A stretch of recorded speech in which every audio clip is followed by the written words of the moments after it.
Hello and welcome to my security presentation on vision in IoT. To start off with, I want to talk a little bit about the company I work for, Arm. Their primary business is in the design of Arm-based processors, and recently they've announced Arm v9, which has an interesting security feature called Realms. Moving over to SeaChange, an Arm subsidiary, their main focus is on computer vision, and they have products in the retail space, as well as healthcare and smart streets. So if you're a customer or a partner in that space looking for a solution, then get in contact with SeaChange. So what I want to do here is go over some embedded vision use cases. Hopefully you're fairly familiar with these, as these are probably part of your solution. But what I want to do is draw the commonalities between them. So to start off with, let's go over autonomous cars.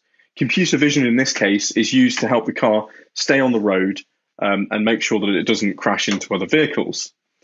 So in that case, computer vision is responsible for a critical system. Now moving over to something like CCTV in smart streets, computer vision there is responsible for personally identifiable information and sensitive data as well. And you can draw these commonalities between autonomous cars, potentially autonomous delivery, Industry 4.0, and then also from the sensitive point of view, CCTV with smart homes, where they both would have access to sensitive or personally identifiable data.